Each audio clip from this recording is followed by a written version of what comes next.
Oh, sige, Ninita, pauna, bili. Maganda yan, maganda yan. Kanya-kanya kayong gawa. Oh. Oo. Maganda Kasi yung... hindi ko alam kung ano itong ginagawa ni Russell. Siniya naman Kita na ko yan sa po inyo yun, kung oh. sino yung Sinita matalino. naman bahay. Russell at ang Tres Marias nagpakitang gilas sa tatay at nanay nida nila.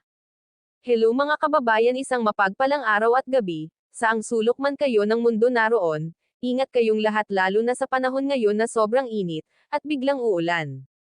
Sa upload ni Tito Herns TV, nagpalaro sila Tito Herns at Teacher Nida, sa apat na Marias.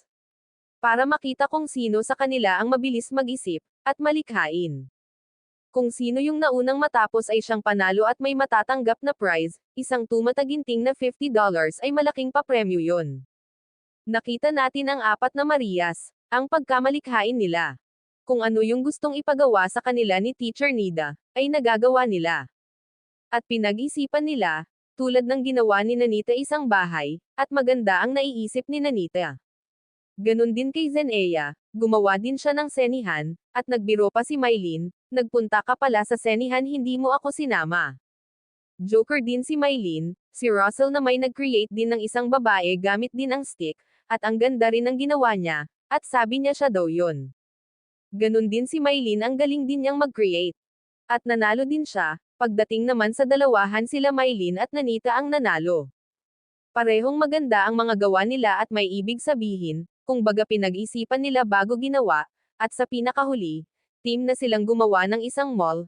Wow, ang gagaling din nilang mag-isip, nagtutulungan sila, at nabuo nilang isang malaking mall, at ang ganda din ng gawa nilang apat, nag-enjoy silang apat sa palaro ni Teacher Nida, bukod sa may natutunan sila, at syempre kami rin na nanunood, at may pera pa sila, happy ang 4 Marias bago natulog. Ito, ano ba yan? Ano ba ito? Ano? Ano ito? Natira ba yan? Ano yan? Upuan, sino yan? Ah! Ito naman, ito naman. Okay, pero may, okay na. Ano yan, eh? Ano yan?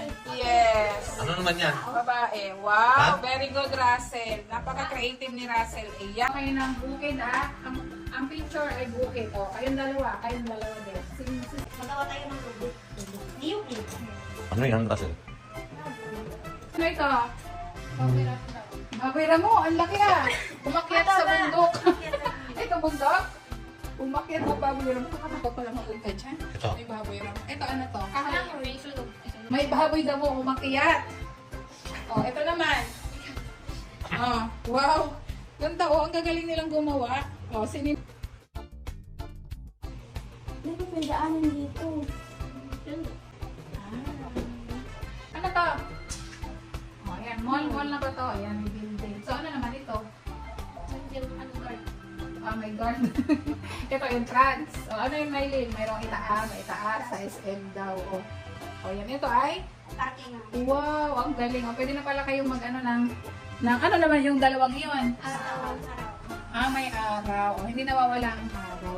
Mapanood ang full video sa YouTube channel ni Tito Herns TV. Bisitahin po natin ang kanyang channel. Ganun na rin sa aking munting channel Elmas Vlog. Maraming salamat sa inyong suporta mga kababayan. God bless sa ating lahat.